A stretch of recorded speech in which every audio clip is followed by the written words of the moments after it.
Hey everyone, welcome to Locked On Lakers for Thursday. Brian Kamenetsky and Andy Kamenetsky. The Lakers with a huge 120-117 overtime win on Wednesday over the Miami Heat. Russell Westbrook comes up huge down the stretch in the fourth quarter and into OT. We'll talk about that and Malik Monk and so much more next. You are Locked On Lakers, your daily Los Angeles Lakers podcast. Part of the Locked On Podcast Network, your team every day.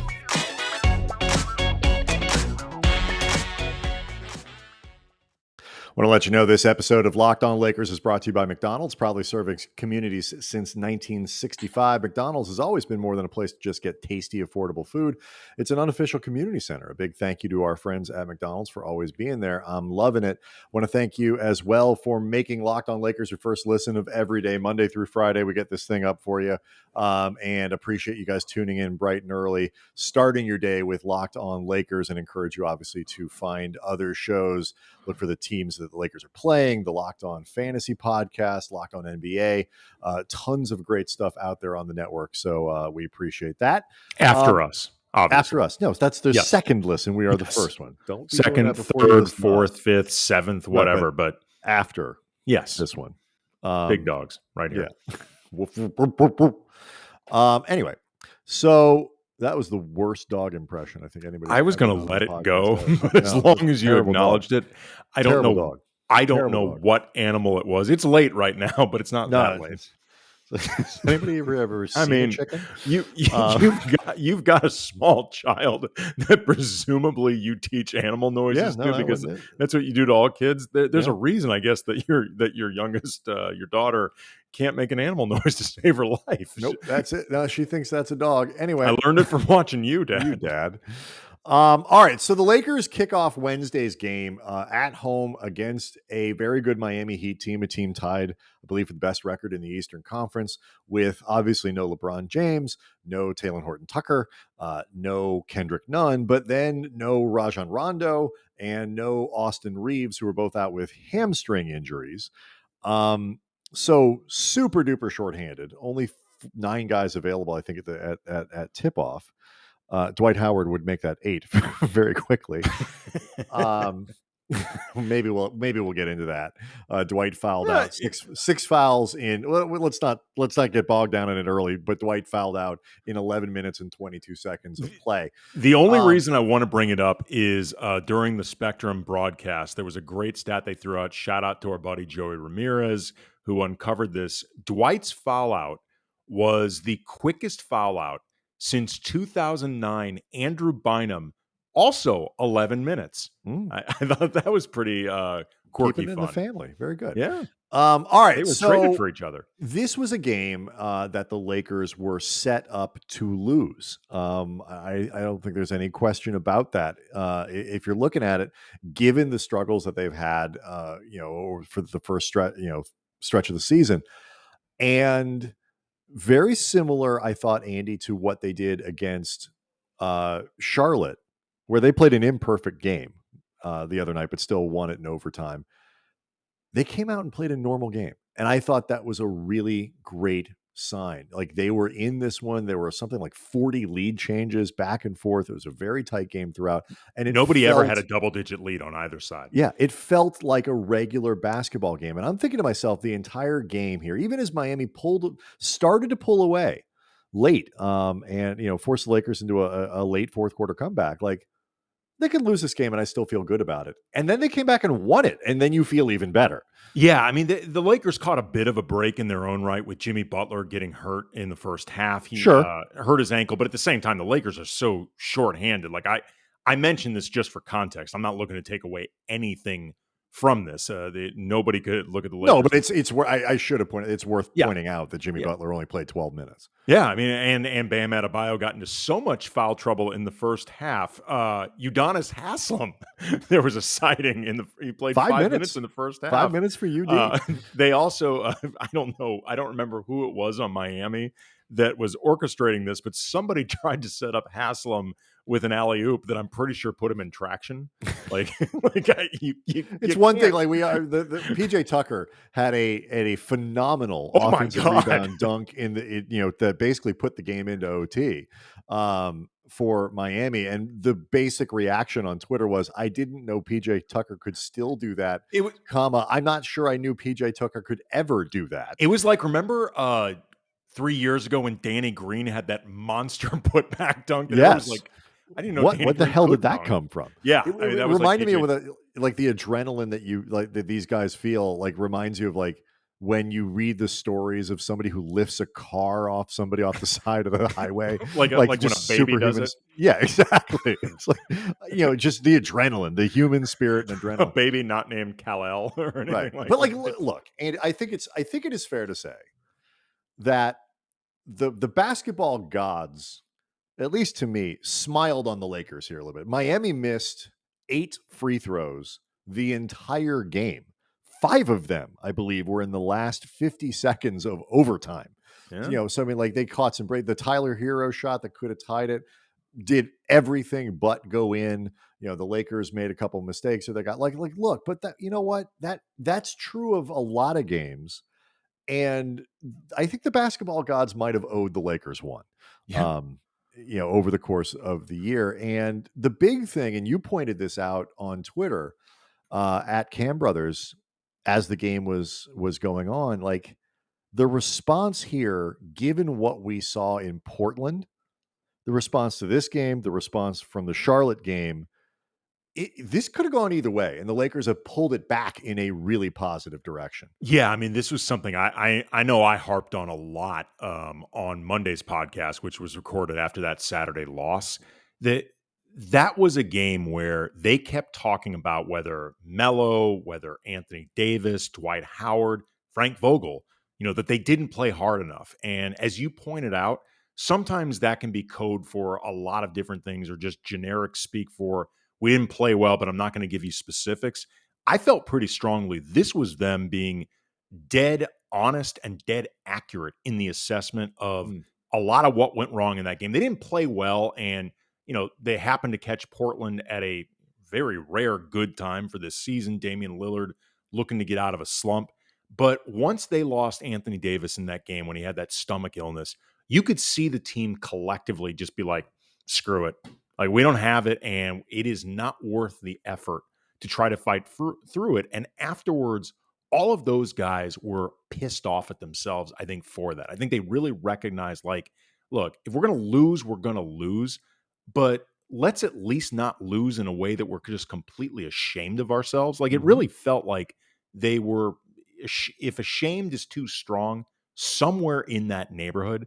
And since then, they have responded really, really well, even at times against Charlotte or against Miami, where they haven't played well. Although I thought on balance against Miami, they played very well. Against Miami, they played a much better game against Miami throughout than they did against Charlotte. But either way, what they did over the course of both those games, both of which went to overtime, is they played their asses off. They played really hard. And with much more composure on Wednesday than they did on Monday. Because if you go back and remember, if you missed the game, not you, Andy, I know you didn't, but if you didn't see the Charlotte game, you probably read about it by now. Part of the reason Charlotte was able to push that game into overtime is because the Lakers gave them 5 free throws, all to LaMelo Ball off technical fouls and delays of game and all kind. Another moment where their composure was in question. Now, look, they were composed in the overtime. They were composed, but I thought, Wednesday was a game that they had to not only stay composed, because Miami is a very disciplined team. Except to the free throw line, apparently. I mean, and a lot of overtime. I assume they weren't like freelancing. Like, you know what, guys, let's screw you, Spo. I'm just going to brick these. No, I'm just saying they lost a lot of their mental discipline down the stretch of the overtime.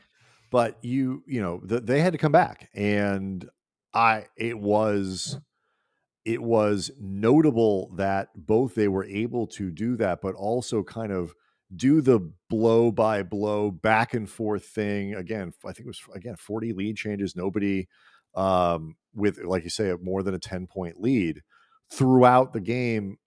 and stay with it. And here's where I think it was really significant. The guy who really helped them push that comeback, Andy, was Russell Westbrook, Yeah. plus Malik Monk, two guys who have been up and down, to say the least, throughout the early season. So let's talk about that next. Locked On Lakers brought to you by BetOnline. Back better than ever with a new web interface for the start of the basketball season. More props, odds, and lines than ever before. BetOnline remains the number one spot for all the basketball and football action this season. So head to the new updated desktop or mobile website. Sign up today. Receive your 50% welcome bonus on your first deposit. Just use the promo code Locked On to receive said bonus. From basketball, football, NHL, boxing, UFC, right down to your favorite Vegas casino games. Don't wait to take advantage of all the amazing offers available for the 2021 season. Bet online, the fastest, easiest way to bet on all your favorite sports. Bet online where the games start. Russell Westbrook has been all over the damn place, as we have spent many a show talking about. And it was funny for You me. may recall Andy, as far back as Wednesday when we talked about that. I'm old enough to remember the last time we talked about his mercurial performances over the course of the season. This was a game where, there were moments where he did a lot of really good stuff throughout the game. It's not what I mean, but like, you hear the criticism of Russ. Oh, he puts up triple doubles, but they're empty because they're just stat hoarding and all these other things. And my position with Russ has always been like, okay, game to game, but like over the course of a season, you can't average a triple double emptily. Like that's just impossible. Like that's too good. But it doesn't If it always. were that simple, a lot more people would do it. Well put. But that said, putting up a triple double, as we saw on the night Russ did the quad double, is not automatically an indication that you're dominating the game or you're playing like a universally good one. Like, depending on the player, it can be an indicator of that, but with Westbrook, it isn't. And I thought while he was playing better, certainly than he has in other games throughout the first half or whatever, there were still a lot of wild moments, bad turnovers, stuff like that going on where you're like, he's not playing great. It's better. I like it. But he's not. That fourth quarter, though, and into the OT, that was like the Russell Westbrook star, get you a bucket, playing in control, found AD for the pass, found Monk for a couple shots, like orchestrating elite guy. Yeah, I tweeted out during the game, Brian, at Cam Brothers, that Westbrook at times watching him will make you feel like a nervous parent watching your kid play sports, because like there's a part of you that wants your kid to have the hero moment. Mhm. And there's another part of you that wants the ball nowhere near your kid. So no matter what happens, At least it can't be his fault. right. It's like that scene, remember in Parenthood, where Steve Martin's oldest son, who is not a particularly good athlete, he's out in right field. He's and terrible. That ball gets hit to him, and you can see all Steve Martin wants in that sequence is that final out to go nowhere near him, and he ends up getting the catch, and Steve Martin breaks out into like a hysterical dance. Like Westbrook does that to you as a viewer, particularly if you are a viewer that is so into the Lakers, it feels like every year you have, assorted children that you are raising for 82 games and however long the playoffs last. Like it really is that type of ride. It's something I know I've talked a lot about recently, Brian. Like Laker fans are just going to have to lean into this thing. Like you have to put on your seatbelts, like, make sure you are using all your mirrors, and then just accept the fact that this ride is going to be wild. But like tonight, you can have a lot of incredible moments that remind you why Russell Westbrook is a first ballot Hall of Famer in the first place. And it was stuff that was going downhill. It was all the things that you look at, and there have been a couple games and different stretches and different moments where you look at it and you're reminded. But the Lakers needed buckets. They needed people to go get buckets. We'll talk about Malik Monk here in a second. As somebody who went out and got it, and what this sort of did for him in the rotation, or just say the least, Andy. It was a night Malik Monk needed, on a night the Lakers needed Malik Monk. Westbrook, it's Monday, Tuesday, I forget which one it was. We talked a lot about how like if you were somebody like me who's always admired Westbrook and enjoys watching him play just because of the sheer energy and force and will that he plays with. Nobody cares about what they're doing more than Russell Westbrook. Deeply cares about what he's doing.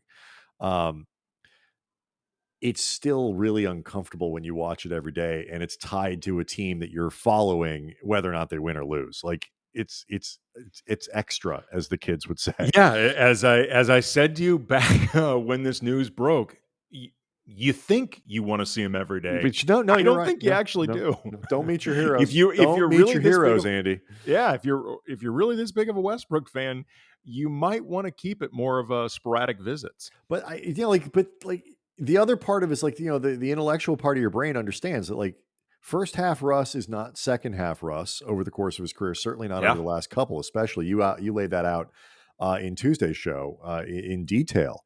But we got a taste of what second half Russ might look like. And, the symmetry with AD was good. Like he threw a pass to AD, and I think it might have been Darius Soriano, our friend at Form Blue and Gold and Silver Screen, who pointed out like that pass, the on the break, the late thing, where AD banks it in for a critical bucket, was everything that is both thrilling and terrifying about Russ at the same time. It was an incredibly audacious pass, in a tight spot at a critical moment, but it was on point and perfect. And like you hope that this is where it's going. Um, and it is a reminder that they still do have a fair amount of time to get there, despite some real injury concerns, which we can also talk about before this thing is over, because two more guys on the shelf tonight. But at least for Westbrook tonight, you saw it. And I was excited to see it. I mean, look, you and I covered the last 10 years of Kobe's career, and I have lived in LA for the entirety of Kobe's career, and I've probably seen anywhere from 80 to 90% of the games that Kobe played. And, the same things that made Kobe one of the greatest players ever, like, and at times one of the most smart, intuitive players beyond just the sheer talent, are also the things that could make him confounding, frustrating, would sometimes piss you off, piss his teammates off, certainly piss off Phil Jackson. They're the same thing. And that's what ultimately made him Kobe. And there is a reason that Kobe and Westbrook, are cut from that same cloth. And Kobe used to say that all the time. Kobe used to say that Westbrook was one of the guys in the league that he admired absolutely the most, loved absolutely the most. And the all I think players, because I think of the intensity with which he plays. I think well, that but was also but I think the that was the fearlessness. foundation of it. But also the intensity for sure, and the competitiveness. Like Russ is hyper competitive, even by these standards of hyper competitiveness. But he's also fearless. Like Yeah, Russ and I'm Kobe, including that in there for sure. yeah, they shared that commonality of fearlessness and that willingness to fail, sometimes even unnecessarily fail, or fail in ways that maybe were more spectacular, more complicated than necessary. But that's ultimately who they were as players. And, Russ obviously has a ways to go before you start feeling like the good far outweighs the bad, like it did with Kobe. But there is that commonality to it. And also, I think, again, as a teammate of Russ, as a coach of Russ, as people who watch the Lakers, as fans, there is just a certain amount of you got to accept it. You just do. Yeah, For I your own agree. sanity, you have to. Before we get to Malik Monk here, just a couple other things to point out with the Lakers. It was a night. It was a very strange night for them offensively, as most nights are. They turned the ball over, their typical selves, meaning a lot. 22 turnovers. With overtime, isn't catastrophically bad, again by their standards at the very least. They only made it to the free throw line 16 times. But they shot 47.5% from three and 50% from the floor overall. And meanwhile, Miami, they held Miami, who was without Jimmy Butler, particularly in the second half, not a great offensive team, but nonetheless, you hold Miami to 41% from the floor. I mean, they played good defense against him in the first half for And the I was most going to part, say too. but critically, they played defense really effectively over the last 6-7 minutes of the fourth quarter when they really needed to find ways to get stops, and they did. And so, is this another one of these games where you look at it and you say they can look forward to? Well, are the Lakers going to shoot 47% from 3-point range very often? No. But I feel like, and I saw a little bit of this kind of scrolling through Lakers Twitter. They got lucky. You can't count on this. Of course not. No game that they win now with all the guys that they're missing, and this is sort of the point of when I see these tweets. None of these things are templates. There is no template for winning when you're missing all of this. If you win, it does not matter how you win. Give the Nope. Lakers credit for winning and move on to the next one. And are they going to beat San Antonio? In a weird 12:30 game over the weekend? Maybe, maybe not. I don't know. But if they do, give them credit. I don't care if San Antonio is a relatively mediocre team. Are they going to win? Who they play? Minnesota on Friday? Yeah. Are they going to win that game? I don't know. But if they do, I don't care that Minnesota isn't off to a good start.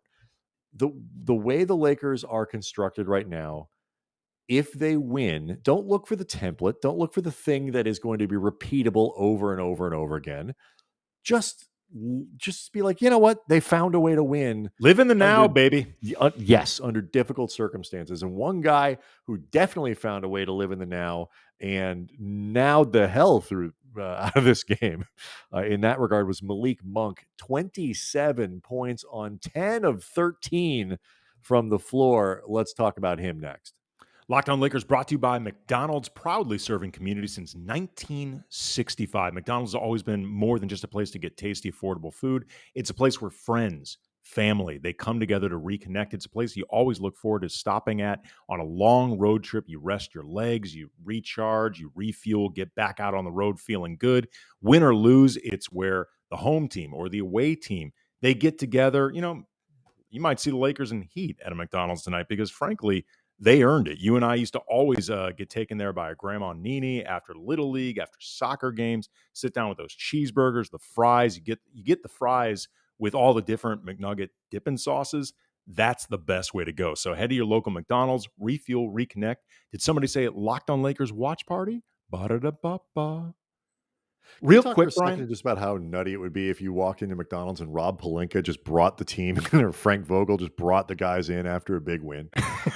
he's reading The Alchemist to him. Carmelo Anthony's a 37-year-old man brought to McDonald's by his coach after the game. They're all do they all arrive in one big van? And they're still wearing their uniforms. Oh, real quick. As we would, you don't change. Okay, the best with that, like one of those really rare superstar athletes, they're just like us moments that you and I experienced along these lines after the Lakers won the 2010 championship and all the celebration, all the craziness going on in the locker room. You and I have to, write up everything we're doing at the time for ESPN, videos, whatnot. We're leaving Staples Center and we run into Artest in the LA Live Plaza, and he's still wearing his uniform, walking around the plaza by his own admission, going to the club, but he's in his Laker uniform, like the jersey and shorts. It was amazing. Spectacular. Really quick before we get Sure. to Malik Monk, I just wanted to bring up something that I thought was really critical in this game and reinforces a lot of what you were talking about with the good percentages from the field overall, but also from three and how they got there. The Lakers did a fantastic job in this game against Miami, reading off double teams in the post and kicking out. Like AD did a terrific job of it. He was getting doubled. Melo was getting doubled in the post. I don't think he's been doubled this much inside since like the Knicks, if not Denver. And he did a great job finding open guys, or, the ball would swing around afterwards. I thought that was a really big component in those two really good percentages. Yeah, absolutely. And you say, Avery Bradley was 5 of 8, Wayne Ellington was 4 of 6, Malik Monk was 4 of 7. It was sort of the opposite of the Charlotte game, where basically Carmelo Anthony was 7 of 10 and everybody else sucked. Melo had his first off shooting night at Staples Center as a Laker. He was only 1 of 5 from 3-point range. He only had 12 points. So even with 24, AD played, I thought, a pretty good game. 24 points, 13 rebounds, 4 assists, a steal, and a block. And we talked about Westbrook, 25 points, 12 rebounds, 14 assists. Did have the 8 turnovers, but those were front loaded more toward the Front beginning of loaded, the and game. also too when you're doing that much He's ball going handling to over the have course of this 4 game. or 5 a night. I I mean, w- it's easy, exactly. even when he's playing well. Exactly. I mean, they're just when you have this much responsibility with the roster. It's as just what shorthanded, kind. It's what are you doing? Yeah. Where are you throwing the ball? And Yeah, some of them were just sure. like, yee. But anyway, the Lakers on a night where Melo, who's been their third guy with LeBron out, somebody else who can step up and put up points, or on nights where Westbrook is really struggling, they needed a third guy, and they got it from 3-point range from Avery Bradley. They got it from Wayne Ellington, but really they got it from Malik Monk. 10 of 13, 6 rebounds, 3 assists. We've talked about Andy. If the template for Monk is be good enough defensively and hit shots. If you're hitting your shots and you're good enough defensively, you're going to play, and that might change night to night. Tonight, to say the least, he hit that formula. Yeah, I had a feeling early on in this game because I believe he hit his first couple shots. Like he pretty much started and ended this game playing really well. I felt like he was in a good situation just because we've talked about lately. He had been pressing a lot, and he seemed like somebody that was cognizant of the idea, or at least the threat of falling out of the rotation. And this was a night Certainly, where we've been cognizant of it. well, but I think he had too. I mean, right. Well, I mean, if we are, I guarantee you, he is. right. And I think he really benefited from knowing that unless he was just an absolute train wreck in this game, his minutes and his shots were basically guaranteed because somebody needed to be out there, and in particular, somebody who actually could make plays semi-competently, much less the way he did tonight. He actually, I thought, did a really nice job as a playmaker as well. Mm-hmm. He was going to stay on the floor, and I think he was less tempted to try too hard. And it came out in ways that were beyond the offense. This was the best game Malik Monk has had defensively as a Laker by a pretty wide margin. I mean, he was not perfect, and he's not going to be, because there are certain things that even if he's busting his ass, he can't overcome the fact that he's a slight guy, and he's going to get overpowered. He's like Melo. The goal here is not Monk is going to be great. Is Monk going to be good enough? And but I actually thought for a lot of this game, I thought he was fine. I think at times he was better than fine. There were some sequences where I thought he actually played really good defense. This I think had to have done a lot for, if not his confidence, just like the ability to relax a bit. Well, what's been his deal throughout his entire relatively short career is wild swings of inconsistency. Like anybody who has ever played fantasy basketball understands the Malik Monk experience from in that way. It's like you see 3 games in a row where he's putting up huge numbers offensively. You jump on the waiver wire and you grab Malik Monk, and then like you actually put him in your lineup and you're like, WTF, he's ruining my team because of these wild, 3 or 4 games at a time. And certainly the Lakers have seen that, where he got off to a really hot start shooting the ball. And then, you get to the Cleveland game where he plays 5 minutes, doesn't even take a shot, goes 0 for 6 in the first Houston game, 0 for 3 in the second one, only takes 3 shots against Oklahoma City in that second game. And so he had 3 points in 4 games. He comes back against Portland, hits 3 of 7 from 3, 2 of 4 against Charlotte, although one of those was a miracle buzzer beater.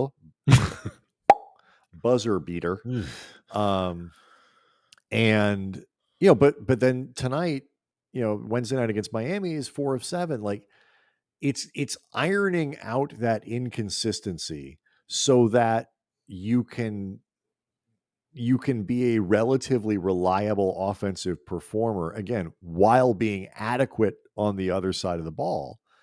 that's going to allow him to play. I don't know what a night like this does when other guys are available. I think it does a lot for Monk, but he doesn't get to live in a world where, Reaves isn't available, Nunn isn't available, Rondo isn't Rondo's not. available, Yeah. THT isn't available, LeBron isn't available, which impacts his playing time.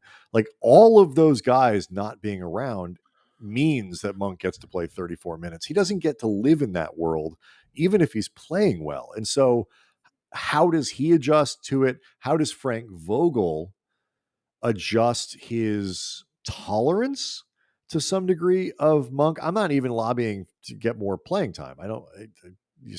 That's not what I'm doing here, because I don't think he's necessarily deserved it in a lot of ways. He gives back too much of what he's been, the nights where he's been good on offense.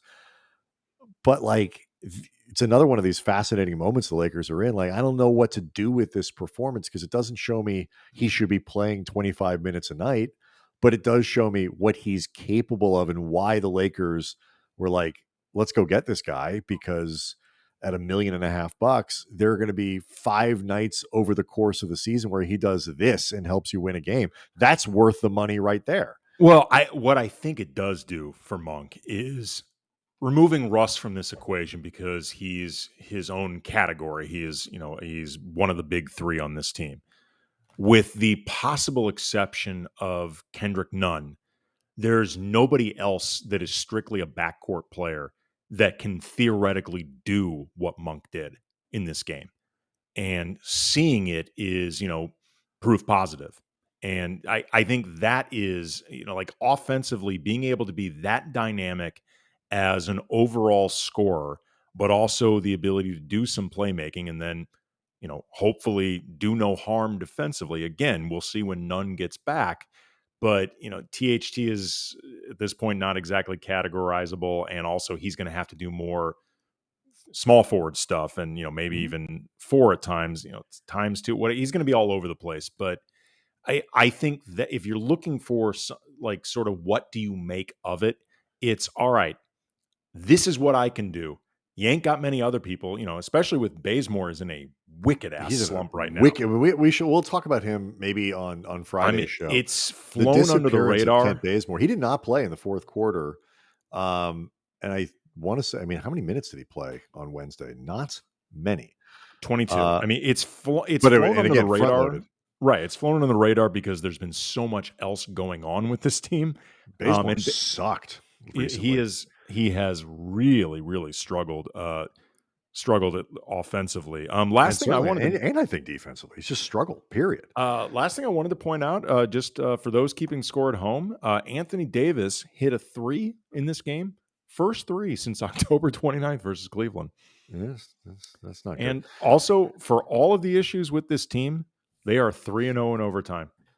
3-0 in overtime. They are creeping up near the top 15 or, into that top 15 defensively and are still a top 10 team offensively. It is not as bad as it seems, given everything that's been going on. Maybe something else we'll talk about for Fridays. Maybe we'll make Friday an optimistic, feel good episode, except for the parts where we talk about the Alex Caruso interview. Although we might, well, it depends. We might use that for Friday. We might save it for Monday, though. Maybe we'll do that. Bulls, yes, the Bulls are going to be there on Monday. Let's not taint the all optimism show that we now planned for Friday. It's going to be a feel good Friday. Damn it. Maybe, except for the parts we don't feel good about. Right.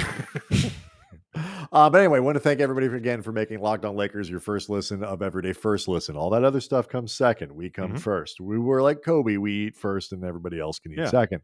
Choose for yourself who's Pow among the podcasts. Or anyway, I don't care who eats after us. Pow ate second, according to but that's Kobe. None of my concern. I'm concerned only about us. Locked On Lakers on YouTube. Subscribe to that. Get us past 4,000 subscribers. We're really, really close. Yes, thank you. Mentally, I would feel better if we were over that 4K figure. And we'll see everybody Friday. Thanks.